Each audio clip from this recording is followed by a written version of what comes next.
and a very warm welcome to everybody. I am Shrija Agrawal. With me is Yashish Dahiya, who is the co-founder and CEO of Policybazaar. Yashish, thank you for talking to us.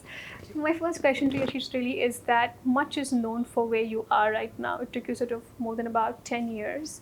And Policybazaar, it's really a story about grit, determination, passion in large fintech space and what you're trying to sort of build in the insurance subsegment there. But let me ask you this, that if you were to sort of start Policybazaar in 2019, what would really have changed? Oh, I think 2019 and 2008 are very different positions to start a startup. I think the biggest thing that's very different is the amount of capital, uh, the both the quantity and the quality. I think from an insurance industry standpoint, we are we're at a very different juncture. At that stage, there was nothing like term insurance. Today, term insurance is one of the most searched category. It is the most searched category in the industry. So I think now what remains to be seen is would that have happened if Policybazaar had not been there at all. So I don't know if it's a bit of a hypothetical question because would 2019 be 2019 if 2008 had not happened at all? I think maybe somebody else would have done it. And I think if I was starting out today with, let's say, Policybazaar already in existence, I may have done something totally different because I think at least the insurance, uh, term insurance, health insurance area seem to be in a great shape, great place. Of course, it's going to take time, but strategically, I think that market has been Exploding. has been doing well. You mentioned the term capital, and you Yes. said both quantity and quality has considerably changed from course. 2008. Of course. And we are seeing manifestations of that in a Yes. variety of ways. Yes.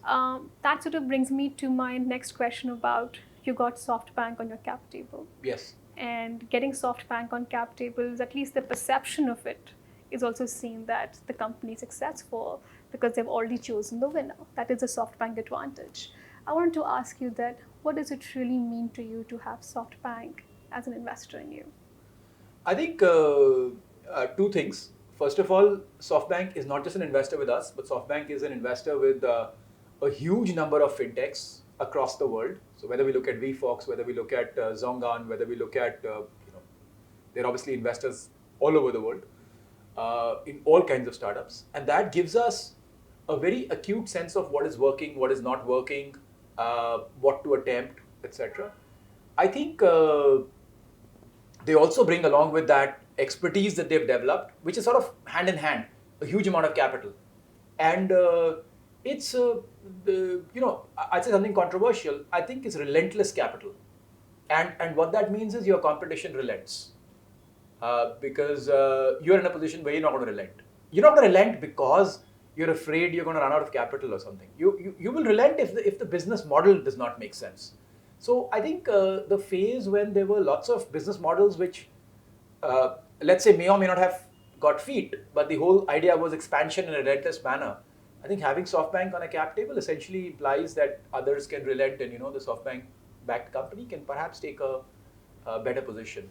If you can give us like 2 or 3 specific ways that how getting SoftBank has really helped. Of course, they've invested in a large company called Ping An also, and there's sort of parallels drawn between you and their journey. I think Ping An is very different organization from ours. We are a marketplace. They are an insurance carrier.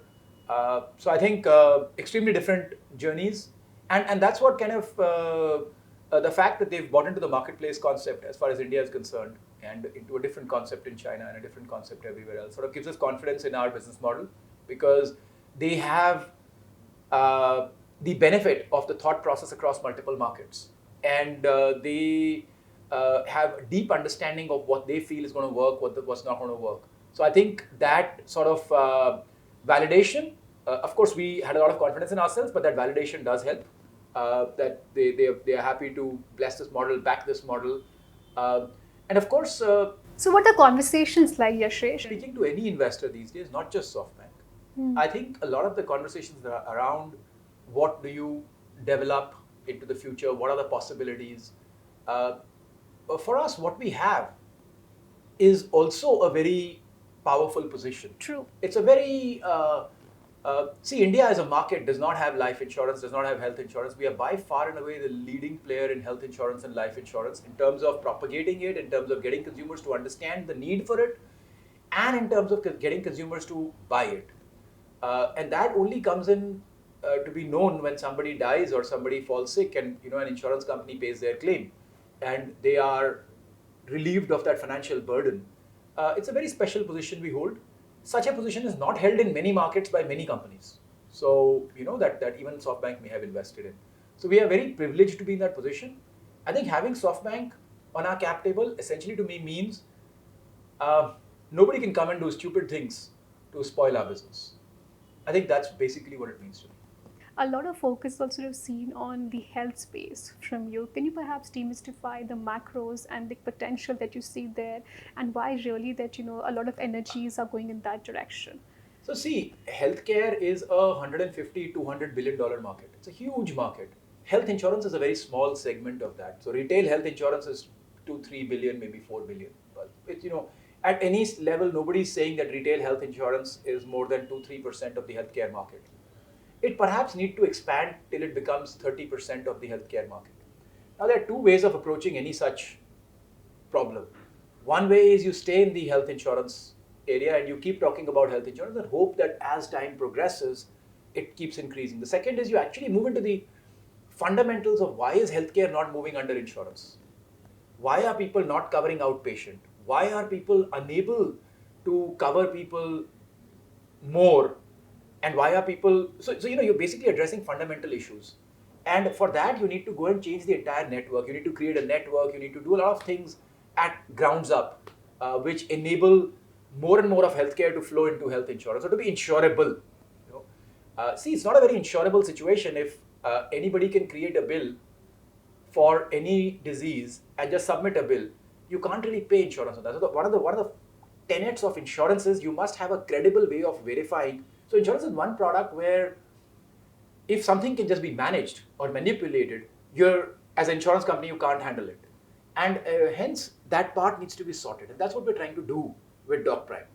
What we're trying to do is basically sort out the underlying layer of healthcare in a manner that it becomes credible. Talking a little about Policybazaar and Policybazaar right now, it really seems that you've built a large distribution engine right there. Sure. And the distribution machinery is kind of well oiled. It sort of is proven times insurance products that you have sold. Is it a plan to sort of add more products on the top of that layer? Largely, we are about credit and insurance. And I think we will stay that.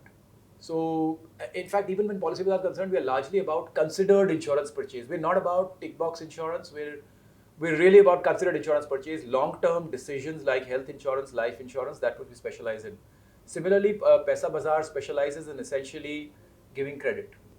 If somebody wants a loan, somebody wants a credit card, somebody has a health issue, they need a loan, business issue, they need a loan, mostly unsecured credit. And that is precisely why they work very hard on the credit score. So they have 24 million people using the credit score application. 13 million people using the credit score application. And I think that is very essential for them because that is the starting point. It's unsecured credit, it's not a home loan or anything, but that's what they specialize in. And I think we will stick to our core. What are the key challenges that you see when you're running your business? The biggest challenge, I can't talk about it in media. It has nothing to do with business, it has nothing to do with money. But I think from a business perspective, we're in a good position. The biggest issue that bothers us is customer service and how to ensure that we are able to provide customer service to people, specifically when, please understand, we deal with 40 insurance companies. Policybazaar deals with 100 plus banks and NBFCs. When the customer comes and buys from us, we provide him the information, but the customer holds us responsible even for the transaction. And many times we're not in control of the transaction. However, our job is to get more and more comfort over the service levels of the transaction so that we can eventually hold our promise to the consumer. So if a consumer comes to Policybazaar, whether he's coming in for a service issue or whether his policy is not being issued or whether he's got a claim, whatever it is, Policybazaar should be in a position to basically support the customer in that position, right? And I think that is our biggest challenge. By far and away, that has to be the biggest challenge.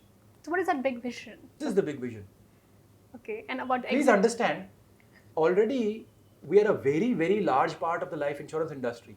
I don't know if any insurance company alone, any insurance company, has a sum assured equal to the amount of sum assured bought through Policybazaar. Now we have this entire conversation about FDI being open in insurance space. Yes. How will that translate into the large insurance space, and specifically for your business? Do you See, think? we need foreign capital. We need lots and lots of foreign capital.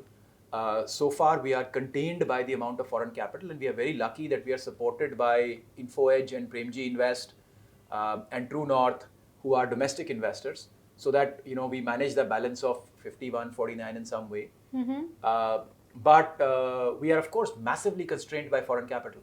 So if we get foreign capital, that should help us. We're constrained by capital because there's just not so much of domestic capital available for the kind of business. You look, why look anywhere else? Look within India, the other e-commerce businesses, and see how much domestic capital versus foreign capital exists in any one of them. Glaring, right? Yeah. It's pretty clear. 80%, 90% of it is foreign capital. So I think we have somewhere got a bit contained because of that. I think as it opens up, that really opens up, to us to expand further and have fewer capital constraints. So I'm sure there must have been conversation about the exit scenarios. Tell us about that. Every investor who has wanted an exit has received it within 90 days. I can guarantee that to you. There was some secondary transaction going on. I have 700 million of excess demand for my stock. Excess demand. Over and above whatever has been sold. So there was almost $1.2 billion of term sheets for about $400 million of transaction. So I'm in that situation. Why do I need to worry? The kind of names we are having to refuse it feels sad, because I would have loved to have those people as investors with me. No, I'm talking the phenomenal names. From an entrepreneurial perspective, is an IPO or a sellout what really would be your preference? From an entrepreneurial perspective, listen, I don't want to get into the complication of it, but I really don't have any use of money beyond a little amount. I really have no use whatsoever. So it's actually going to become a problem for me. Suppose this company sells today, and let's say my stock is worth $100 million. What am I going to do with $100 million? Like, please understand, right? What exactly will I do? There is genuinely nothing to be done. Genuinely nothing to be done. I can't think of anything I can do. I can't think of anything I can do for more than $1-2 million. Why some message to the VCs, or perhaps what you're seeing in the VC ecosystem? What would that really be? I think look for entrepreneurs who are in this for the long run. Look for entrepreneurs with some delivery track record. Now, my quick 3 minutes rapid fire with Yashish Dahiya. The most overhyped unicorn according to you, Ola or Uber? As in, they are not overhyped or... No, I mean your preference, your personal bet. My view is Ola, Indian. And how was it meeting up with Masa? He's an awesome guy. He's a straight talker. He talks straight.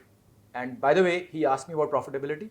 So whatever people think, he asked me about profitability. He asked me about revenue numbers. He asked me about contribution numbers. He asked me about growth.